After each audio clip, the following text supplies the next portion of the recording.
Abdoulaye Diop. Abdoulaye Diop. Ah oui, Thierno Alassane, c'est la fatigue qui commence.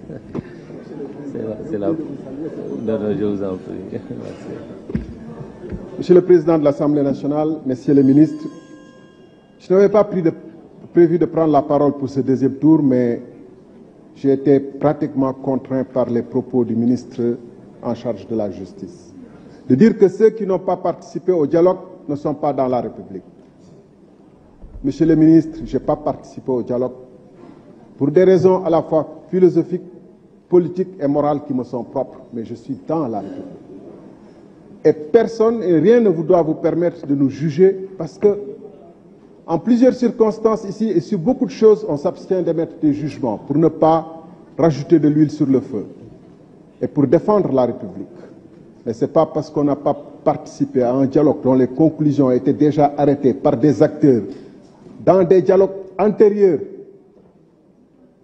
entre des rencontres sur des terrains neutres, que nous ne sommes pas dans la République. Nous n'avions pas participé à un dialogue dont les conclusions étaient courues d'avance, connues d'avance. La République, Monsieur le ministre de l'Intérieur, c'est de s'abstenir de recevoir au palais de la République, M. Djibril Ngom, qui s'est enfui avec les listes de l'opposition et qui a été reçu, filmé au palais de la République. Il devrait être au palais de justice, ce M. Djibril Ngom. Et je pourrais donner beaucoup d'autres exemples, Monsieur le ministre. Mais, Monsieur le ministre de la Justice politique, Monsieur le ministre de la Justice, quand un juriste appelle au règlement, effectivement... S'il vous plaît,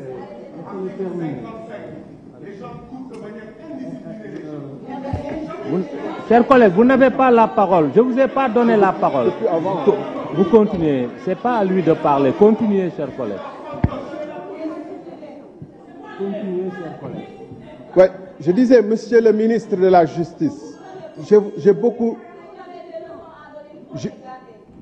On ne peut pas parler de ça, c'était à 3 minutes 50. Bon, mais 3 minutes 50, là, nous sommes tout le monde. Monsieur le ministre de la Justice, il faut...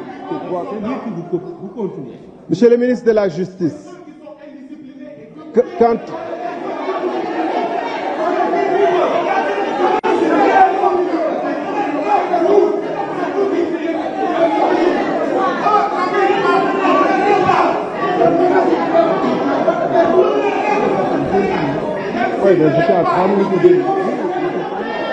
Oui, donc, chers collègues,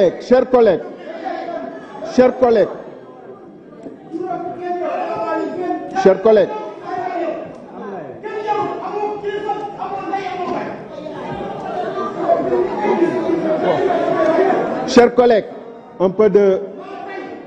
Montrons justement qu'on est dans l'esprit du dialogue dont on parle tant et qu'on a tant salué ici. Montrons précisément que le dialogue tant vanté et tant salué ici est une réalité et n'est pas un leurre, n'est pas qu'une posture politicienne pour faire passer des textes. Monsieur le ministre de la Justice, j'ai beaucoup de respect pour vous, vous le savez beaucoup.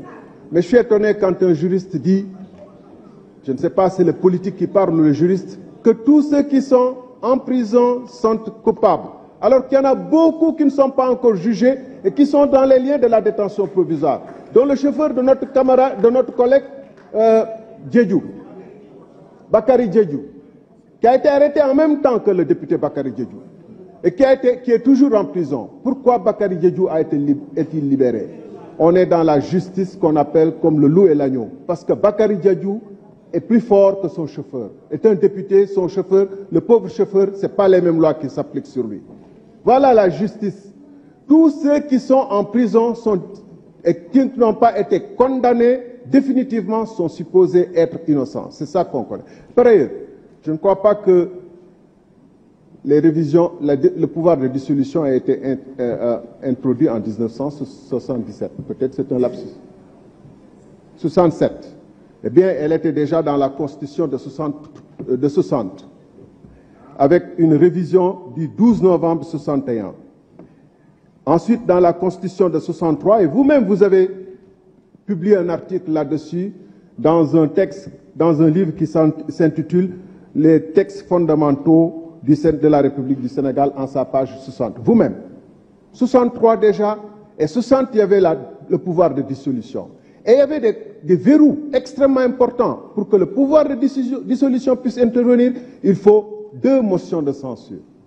C'est dire qu'on a régressé dans ce pays-là. Quand on veut envisager la dissolution sans aucun prétexte et sans aucune raison. Comme on a régressé, parce que du haut de cette tribune-là, quand on votait la loi de 1981 relative à la CREI, merci, cher collègue. Il me reste au moins une minute. Il me reste au moins une minute. Vous n'avez pas la parole. Continuez, chers collègues. On décompte. Vous avez donc, 1 minute, on décompte. Je disais donc, 1 minute. Tout comme quand on a voté la loi de 81 sur la CREI, la députée du PDS, Sophie Ndiaye Sissoko, a introduit un amendement fort intéressant sur la déclaration de patrimoine. Ce n'est pas une loi sortie de nulle part, la loi sur la CREI. Comment on peut fermer l'Assemblée nationale pour 4 mois et demi? 4 mois et demi, de janvier en juin quasiment, en mai.